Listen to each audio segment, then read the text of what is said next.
할렐루야. 오늘 함께 읽으실 말씀은 디모데후서 4장 1절부터 8절까지 말씀입니다.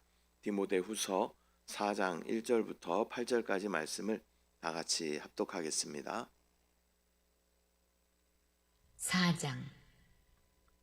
하나님 앞과 살아있는 자와 죽은 자를 심판하실 그리스도 예수 앞에서 그가 나타나실 것과 그의 나라를 두고 엄히 명하노니 너는 말씀을 전파하라. 때를 얻든지 못 얻든지 항상 힘쓰라. 범사의 오래 참음과 가르침으로 경책하며 경계하며 권하라.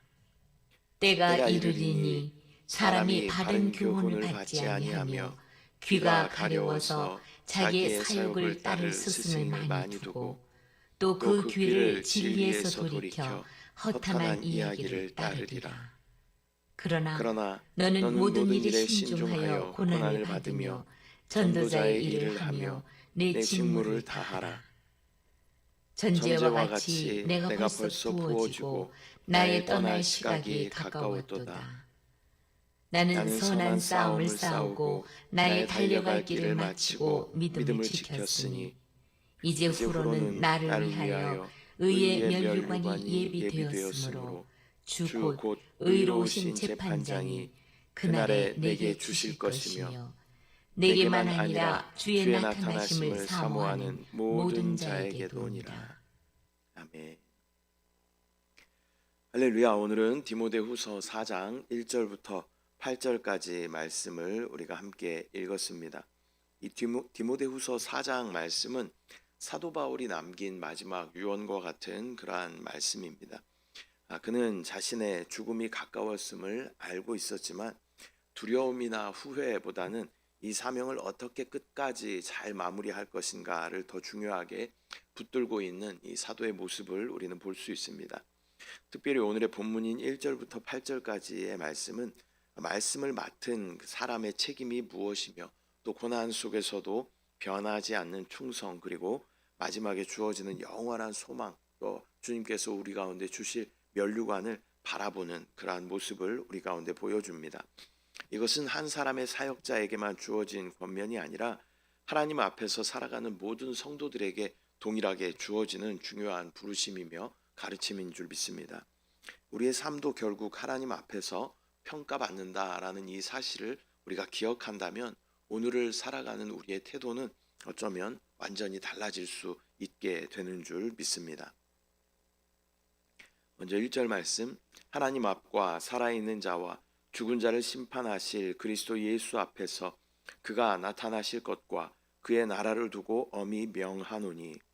사도 바울은 하나님 앞과 장차 살아있는 자와 또 죽은 자를 심판하실 주님 앞에서 엄히 명한다라고 말씀하고 있습니다. 이것은 말씀 사역이 단순히 교리를 전하는 어떤 종교적인 그러한 활동이나 어떤 인간적인 사람을 설득하고 그러한 문제가 아니라 하나님의 심판과 연결된 아주 거룩한 그러한 책임을 지는 그러한 일이다라는 것을 보여주는 것이죠. 사람의 반응이 없어 보여도 결국 모든 사역은 하나님 앞에서 냉정하게 평가받게 될 것입니다.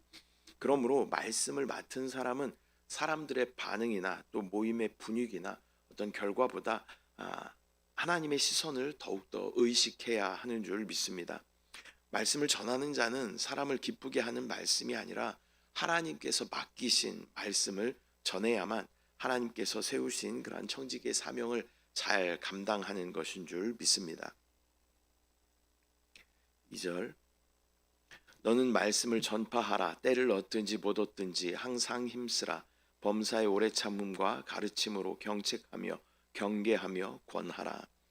말씀을 전파하되 때를 얻든지 못 얻든지, 즉 상황과 조건에 상관없이 항상 힘쓰라라고 권면하고 있습니다. 이것은 기회가 열릴 때만 순종하는 그러한 태도가 아니라 우리의 삶 전체가 사명의 자리가 되어야 한다라는 것을 말씀하는 것입니다. 또한 책망과 권면과 오래 참음과 가르침이 함께 언급되고 있는데, 이것은 참된 말씀 사역이 단순히 위로나 감정적인 격려에만 머물러서는 안 된다라는 것을 보여주는 그러한 말씀입니다.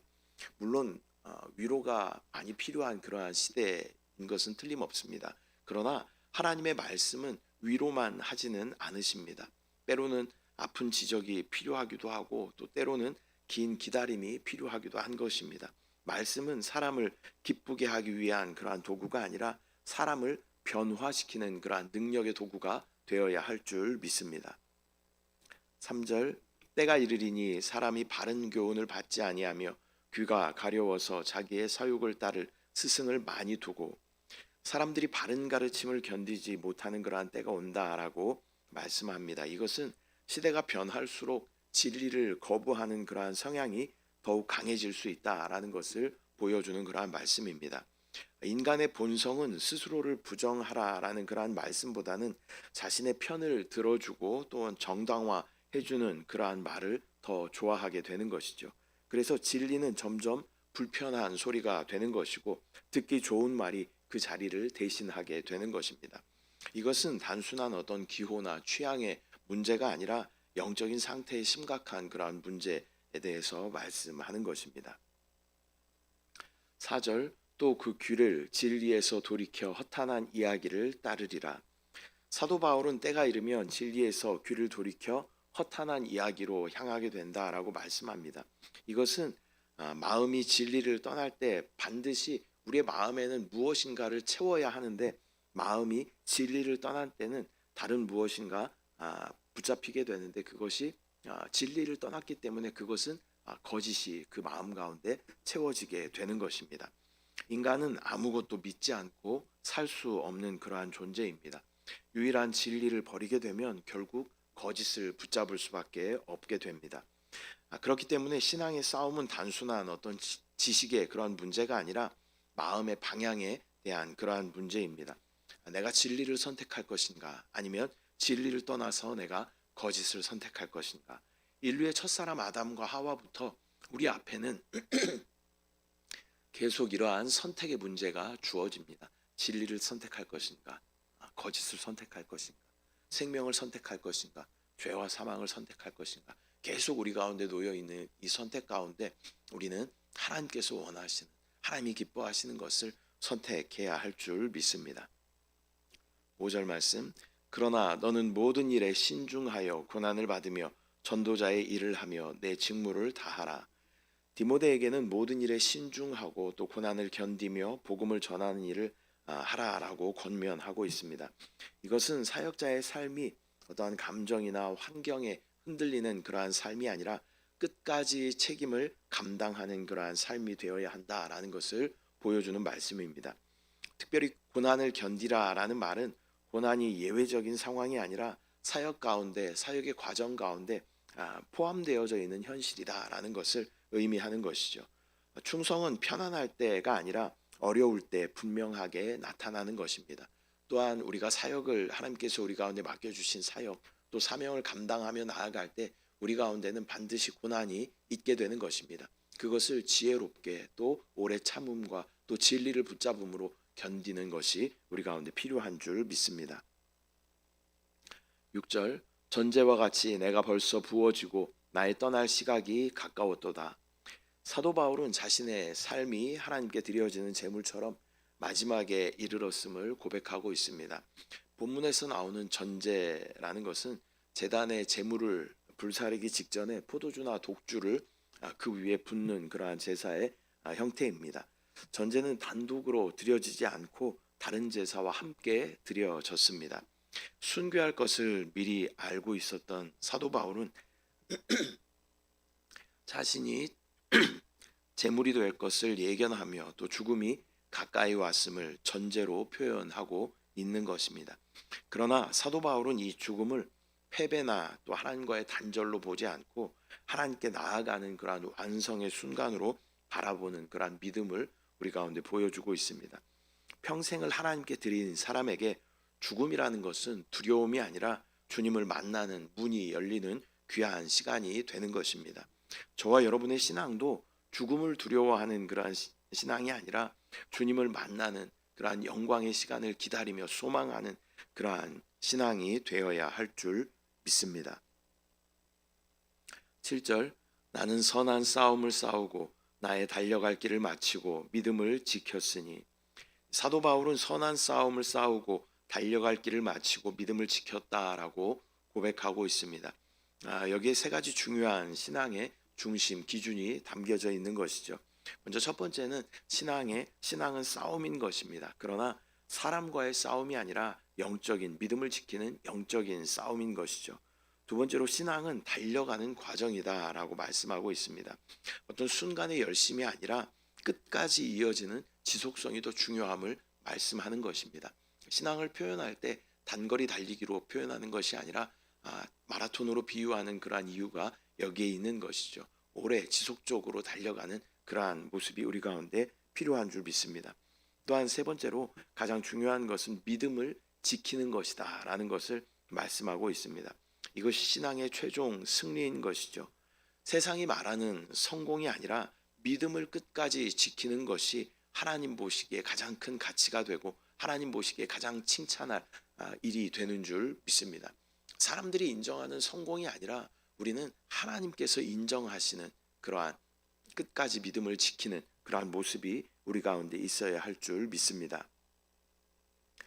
8절 이제 후로는 나를 위하여 의의 면류관이 예비되었으므로 주 곧 의로우신 재판장이 그 날에 내게 주실 것이며 내게만 아니라 주의 나타나심을 사모하는 모든 자에게도니라. 사도 바울은 이제 자신을 위해서 의의 면류관이 예비되어 있다라고 말하면서 이것이 자신뿐만이 아니라 주님의 나타나심을 사모하는 모든 사람에게 주어진다라고 설명하고 있습니다. 이것은 하나님께서 신실한 삶을 결코 잊지 않으시며 영원한 상급으로 반드시 갚아주신다라는 그러한 소망을 보여주는 말씀입니다. 저와 여러분도 주님의 나타나심을 간절히 사모하면 주님께서 예비하신 그 면류관을 저와 여러분 가운데 주실 줄 믿습니다. 현재의 수고와 고난은 잠시이지만 하나님께서 주시는 영광의 면류관은 영원한 것입니다. 그래서 저와 여러분은 눈에 보이는 결과가 아니라 보이지 않는 그 약속의 말씀을 붙잡고 끝까지 승리해야 하는 줄 믿습니다. 오늘은 디모데후서 4장 1절부터 8절까지 말씀을 우리가 함께 나누었습니다. 오늘의 본문은 하나님 앞에서 살아가는 그러한 사람이 끝까지 마지막까지 붙잡아야 하는 그러한 기준을 명확하게 우리 가운데 보여주고 있습니다. 믿음의 사람은 상황이 아니라 사명으로 살아가는 그러한 사람입니다. 또한 고난 가운데도 믿음을 지키며 영원한 상급이 있다라는 것을 믿음으로 바라보고 끝까지 달려가는 그러한 사람입니다. 우리의 인생도 마지막 순간에 후회가 아니라 또 사도 바울과 같은 그러한 고백을 드릴 수 있도록 오늘을 하나님 앞에서 충성스럽게 살아가야 할 줄 믿습니다. 사도 바울의 이러한 자신감 있는 그러한 모습들이 참 부러운 것이죠. 내가 달려갈 길을 끝까지 잘 마쳤다. 내가 하나님께서 맡겨주신 사명을 잘 감당했다. 나에게는 하나님께서 예비하신 의의 면류관이 준비되어 있다라는 것을 믿음으로 바라보고 또 사도 바울이 많은 제자들에게 나를 본받으라라고 이야기하는 모습들을 보면서 그의 삶이 교만한 것이 아니라 그의 삶이 주님 앞에 얼마나 떳떳했으면 그렇게 제자들에게 나의 삶을 본받으라라고 이야기할 수 있을까라는 그러한 생각을 하게 되는 것이죠. 우리가 하나님 앞에 정말 부끄러움 없이 그렇게 날마다 서 있는 그러한 모습이 우리 가운데 있다면 우리는 성도들에게나 또 우리 제자들에게 그렇게 자랑스럽게 이야기할 수 있겠죠. 나의 삶을 본받으라라고 이야기할 수 있는 그러한 떳떳한 믿음이 저와 여러분의 신앙이 되어야 할 줄 믿습니다. 기도하겠습니다. 사랑의 주님, 은혜와 사랑을 감사드립니다. 오늘 디모데후서의 말씀을 통하여서 또 사도 바울의 믿음의 모습을 다시 한번 보게 됩니다. 믿음이라는 것은 어떠한 상황의 문제가 아니라 하나님께서 우리 가운데 맡겨주신 그 사명을 끝까지 믿음으로 붙잡고 나아가는 것임을 다시 한번 깨닫게 하여 주시고 또한 주님께서 우리 가운데 상 주시는 분이시고 또한 주님께서 의의 면류관을 예비하고 계심을 믿음 가지고 끝까지 소망 가지고 붙잡고 달려갈 수 있도록 주여 은혜를 더하여 주시옵소서. 우리의 인생의 마지막에도 이 사도 바울과 같이 이러한 놀라운 믿음의 고백이 있을 수 있도록 주여 인도하여 주시옵소서. 세상이 말하는 그러한 성공한 삶이 아니라 하나님께서 인정하시는 그러한 사명을 감당하는, 끝까지 믿음을 지키는, 하나님께서 맡겨주신 그 사명을 충성스럽게 감당하는 그러한 우리의 신앙이 될 수 있도록, 주님 앞에 그렇게 평가받을 수 있도록 주여 은혜를 더하여 주시고, 세상의 어떠한 다른 가르침에 흔들리는 것이 아니라 하나님께서 주신 이 말씀의 기준을 정확하게 붙잡고 달려가는 우리의 모습 될 수 있도록 주여 은혜를 부어 주시옵소서. 역사하실 주님을 바라봅니다. 응답하실 주님을 바라봅니다. 또한 의의 면류관을 예비하시고 우리를 기다리시는 주님을 바라봅니다. 주님을 사랑합니다. 감사드리고 예수님의 이름으로 기도드립니다. 아멘. 하늘에 계신 우리 아버지여, 이름이 거룩히 여김을 받으시오며 나라가 임하시오며 뜻이 하늘에서 이루어진 것 같이 땅에서도 이루어지이다. 오늘 우리에게 일용할 양식을 주시옵고 우리가 우리에게 죄 지은 자를 사하여 준 것 같이 우리 죄를 사하여 주시옵고 우리를 시험에 들게 하지 마시옵고 다만 악에서 구하시옵소서. 나라와 권세와 영광이 아버지께 영원히 싸움나이다. 아멘.